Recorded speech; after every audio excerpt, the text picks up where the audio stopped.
The House panel handling the impeachment complaints against Vice President Sara Duterte aims to finish its hearing this month. Kumuha tayo ng update mula kay Isaiah Mirafuentes ng Abante, nag-uulat mula sa Batasang Pambansa. Isaiah, ano pa ang plano ng House Justice Committee? May posible hanggang ngayong buwan na nga lang magtagal ang sinasagawang pagdinig ng House Justice Committee kaugnay sa impeachment complaints laban kay Vice President Sara Duterte. Dahil sa susunod na buwan ay posibleng iakyat ito sa plenaryo at mapagbotohan na ng mga mambabatas.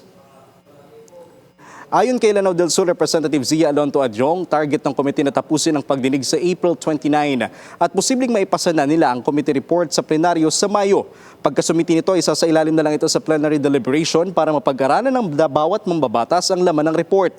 106 votes ang kailangan para tuluyang ma-impeach si VP Sara sa Kamara at agad na itong itatransmit sa Senado. Samantala, may resibo si Bicol Saro Party List Representative Terry Redon sa sinabi ng di umano'y bagman ni Vice President Sara Duterte na si Ramil Madriaga na inutusan siya ni former President Rodrigo Duterte na bumili ng mga sasakyang gagamitin sa 2022 campaign election ng bise. Ayon kay Redon, lahat ng sinabi ni Madriaga na sasakyang ipinangalan sa kanya at sa kanyang anak ay napatunayan o napatutunayan ng LTO records. Dagdag pa ni Redon na nasa 8 sasakyan na nakapangalan kay Madriaga ay unregistered. Base sa pahayag ni Madriaga noong huling pagdinig kaugnay sa impeachment complaints laban sa bise, sinabi niyang binigyan siya ni FPRRD na nasa 25 million pesos para bumili ng mga high-end motorcycle na gagamitin sa kampanya. Na ayon pa kay Madriaga, ang sumobra mula sa 25 million pesos ay pinamigay sa mga miyembro ng ISIP o Inday Sara is My President Pilipinas Movement. May sakaling hanggang ngayong buwan na nga lang magtatagal ang pagdinig ng House Justice Committee kaugnay sa impeachment complaints laban sa bise.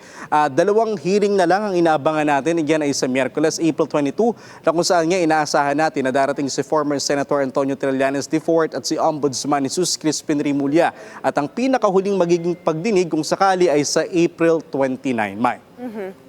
Isaiah, may expected hearing din dapat today.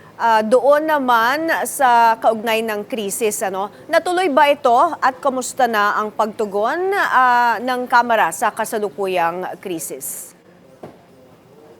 Mayong regarding sa House Joint Committee hearing kaugnay sa krisis ay hindi natuloy ngayong araw. Yan nga dapat ay inaasahan natin ngayon. Pero paliwanag ng mga opisyal mula sa House Speaker ay pinagbibigyan daw muna ng pagkakataon ng mga government agencies na mag-report sa Kamara kapag na-finalize na nila ito, kapag na-submit na rin nila ito sa mga mambabatas, ay doon nila ulit ipagpapatuloy ang kanilang pagdinig kaugnay sa krisis na nararanasan natin ngayon, May. Maraming salamat, Isaiah Mirafuentes ng Abante, nag-uulat ng live mula sa Batasang Pambansa.